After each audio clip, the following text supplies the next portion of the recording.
हिंदू मुस्लिम संगठन की जानिब से रखा गया है। इसके अंदर 4 मुद्दे लिए गए हैं। मुझे आमदार मुफ्ती इस्माइल साहब कासमी का फ़ोन आया कि इस आंदोलन में उनकी तरफ से मुझे 2 बात रखनी है। वो अभी नागपुर इजलास के अंदर हैं और वो भी इस ताल्लुक़ से वहाँ पर लेटर लगाए हैं और बात करने की कोशिश कर रहे हैं। ये चीज़ की इतला देने के लिए उन्होंने मुझे यहाँ पर भेजा है।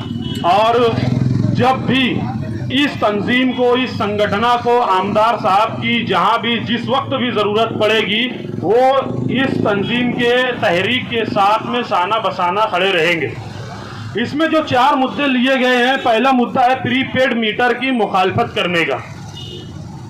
प्रीपेड मीटर जो रिचार्ज से चलने वाला है, जिस तरीके से हमारा मोबाइल है, मोबाइल के अंदर सिम कार्ड में जब तक रिचार्ज रहेगा, जब तक हम मोबाइल को यूज़ कर सकते हैं, कॉल लगा सकते हैं। इसमें कुछ लोग इस मीटर की हिमायत में भी हैं।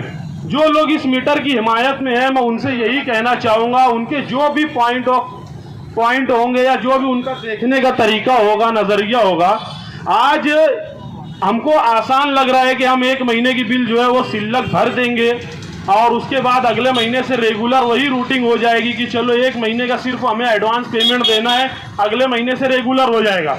ऐसा नहीं है, ये एक लॉलीपॉप है। हमें जो है ये बताया जा रहा है कि आपका जब तक रिचार्ज रहेगा, आप जब तक यूज़ कर सकते हो, आप कम कंजम्पशन करो, आप लंबा यूज़ कर सकते हो। आप जो है मीटर बंद रखोगे, आपको ऑवरेज का मसला नहीं आएगा, आपको फॉल्टी सरासरी बिल नहीं दी जाएगी, किसी तरीके से फॉल्टी नहीं रहेगा।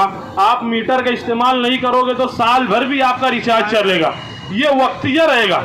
लेकिन जिस तरीके से पहले हम मोबाइल सिम को इस्तेमाल करते थे कि एक रिचार्ज करवा लिए, उसको साल भर मिस कॉल मार मार के चलाते थे, आज क्या हो गया है कि वही रिचार्ज को मंथली कर दिया गया, महीनेवारी कर दिया है। तुम इस्तेमाल करो मत करो, हर महीना तुमको रिचार्ज कराना है। फिर उसमें 28 दिन का पैक, 24 दिन का पैक, 21 दिन का पैक, कल आगे चल के ये रिचार्ज भी ऐसे ही हो जाएगा। तो इसकी संगीनी हमें समझना चाहिए कि हमें क्यों इसकी मुखालफत करनी है। आज हमें बहुत आसान लग रहा है कि चलो ठीक है, मैं बाहर रहता हूँ या मेरे को कोई इस्तेमाल नहीं है मेरे घर में, या मेरा फ्लैट बंद रहता है, मैं एक रिचार्ज करा दिया, साल 2 साल चलेगा। नहीं, ऐसा नहीं होने वाला है। आज हमको धीरे से इस स्टेप पे लाया जाएगा, फिर उसको हमें पाबंद कर दिया जाएगा कि हर महीना इतने का पैक तुमको लेना है। तो इसकी मुखालफत करना हमें इसलिए ज़रूरी है, जिस तरीके से आज मोबाइल इस्तेमाल करना हमारी मजबूरी बन गई है, और चाहे जितने का रिचार्ज हो हमें कराना पड़ता है। तो आगे चल के ये भी हमारी मजबूरी बन जाएगी।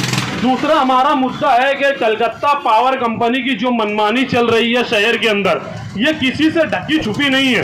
इसके अंदर कौन मैनेज है, कौन नहीं है, ये सबको मालूम है।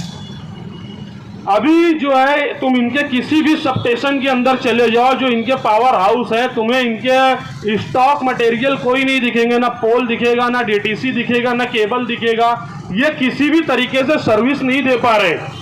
पहले ये येलो केबल जो है मीटर के अंदर लगा करके देना शुरू किए, अभी वो केबल भी नहीं है इनके पास। अब वो कई जगह डीटीसी ओवरलोड है, इंफ्रास्ट्रक्चर खड़ा करके डीटीसी को अंडर लोड करना है, लेकिन इनके पास जो है अभी ताकत नहीं है। ये फर्जी जो है ढोंग रच रही है कंपनी, इनके पास सब ताकत है, लेकिन हुकूमत को ये बताना चाहती है कि हमें जो है लॉस बहुत ज़्यादा है, जबकि इनको लॉस होता नहीं है। इनके एक ऑफिसर से मेरी बहस हुई कि आप लोग जो है बिजली 3.5 रुपया यूनिट खरीदते हो, सिर्फ 100 यूनिट के नीचे आप जो है 3.5 रुपये यूनिट देते थे, वो भी अभी रेट बढ़ने के बाद 4 रुपया 65 पैसे से दे रहे। तो इनका तो 1 रुपया यहाँ पर खुला प्रॉफिट है। उसके बाद हम पावर लूम वाले हैं, हमको सब्सिडी के साथ 4 रुपये में मिलती है, हुकूमत इनको 4 रुपया देती है। अब इनका 50% से ज़्यादा प्रॉफिट हो गया यहाँ पर।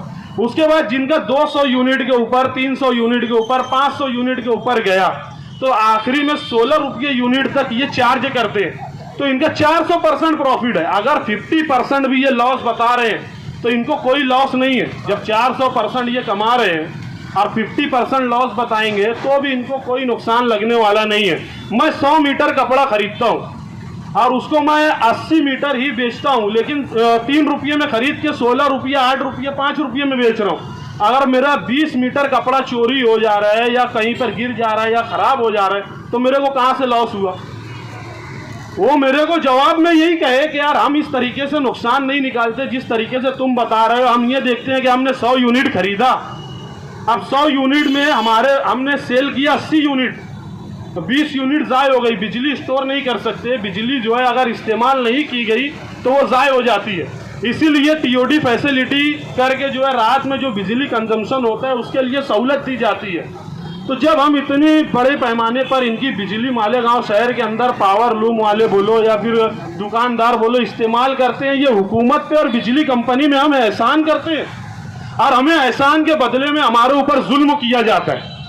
आज जो है हम आमदार साहब की तरफ से फिर ऑल मालेगांव पावर लूम संगठन की तरफ से हमने बहुत कोशिश की, माजी में हमने यहाँ पर भी धरना दिया, लेकिन उसकी बदकिस्मती के शहर के अंदर जो है उस तरीके से माहौल नहीं बना, या महाराष्ट्र के अंदर उस तरीके से माहौल नहीं बना। नहीं तो बॉम्बे के अंदर भी सारी संगठनों ने मिल करके मीटिंग की थी, असेंबली हॉल में आवाज़ भी उठाई गई थी।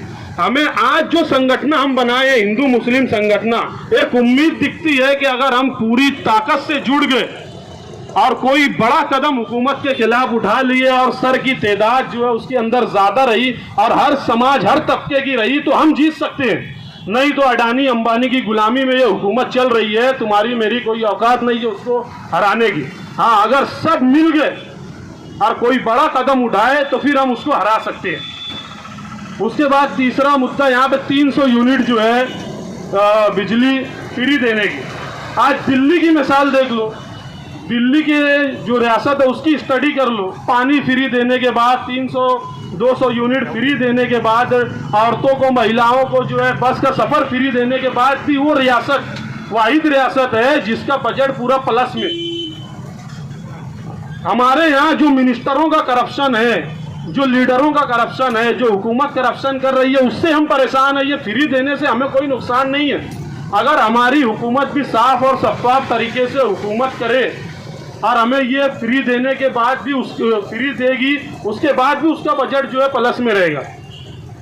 यहाँ पर जो है सरकार गिराने में बनाने में 3000 करोड़ 4000 करोड़ उसमें बराबर लग जा रहा है।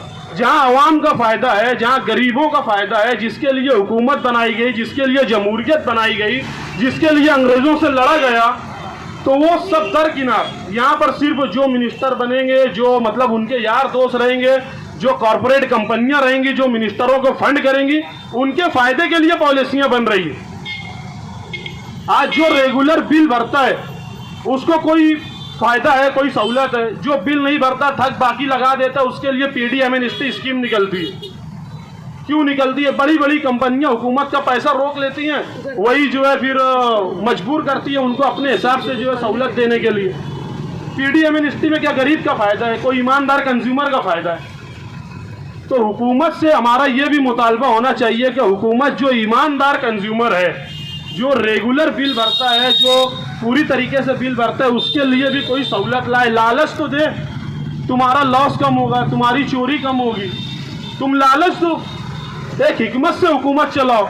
ये जुल्म से जोर ज़बरदस्ती से हुकूमत नहीं चलने वाली है। ये आखिरी मुद्दा जो है यहाँ पर कि पूरे हिंदुस्तान के अंदर 28 रियासतें हैं। अगर 28 रियासतों की तुम स्टडी करोगे तो सबसे ज़्यादा बिजली का रेट महाराष्ट्र रियासत के अंदर है। ये भी एक तरीके से जुल्म है और इसमें महाराष्ट्र हुकूमत का नुकसान है। आज जो चीज़ हम यहाँ मैन्युफैक्चर करेंगे, एक बोतल से लेके कपड़ा ले लो, प्लास्टिक के सामान ले लो, लोहे ले लो, जिसमें भी बिजली का इस्तेमाल होगा, कॉस्टिंग हमारी और दूसरी रियासतों की क्या आएगी? जब हमारे यहाँ इंपोर्ट एक्सपोर्ट नहीं होगा, जब हमारे यहाँ पे मतलब तजारत नहीं होगी, तो हमारी जो इकोनॉमी है, जो जीडीपी है, वो कैसे ग्रोथ करेगी? जितना ज़्यादा यहाँ पर बिजनेस जो है बनेगा, लोग बिजनेस को बढ़ावा देंगे, उतना ज़्यादा हमारी इकोनॉमिक जो है वो बढ़ेगी, जीडीपी हमारे महाराष्ट्र की बढ़ेगी। ये छोटी छोटी बातें हैं, लेकिन यही अहम बातें हमें ये हुकूमत के सामने रखना है। आज मुझे आमदार साहब ने यहाँ पर भेजा था और वो सारी बातें वहाँ पर रखेंगे और लिखित में भी उन्होंने दिया है। मैं इतना ही कह के अपनी बात को खत्म कर। प्रीपेड मीटर जो शहर में लगाया जाने वाला है उसके खिलाफ भी धरना दिया गया है और इस धरने में 4 मुद्दे हैं। उन 4 मुद्दों की जो है कुल जमात तंजीम की जानिब से मुकम्मल हिमायत है। जब भी ये तंजीम, हिंदू मुस्लिम संगठन तंजीम हमें याद करेगी, इंशाअल्लाह हम इनके शाना बशाना रहेंगे। प्रीपेड मीटर के ताल्लुक से तो बहुत सारी बातें यहाँ आ चुकी है, मुझे बहुत ज़्यादा बातें नहीं करना है। मैं इतना बोल के जो है मेरी बात खत्म करता हूँ। वाखिर दावाना अल्हम्दुलिल्लाह।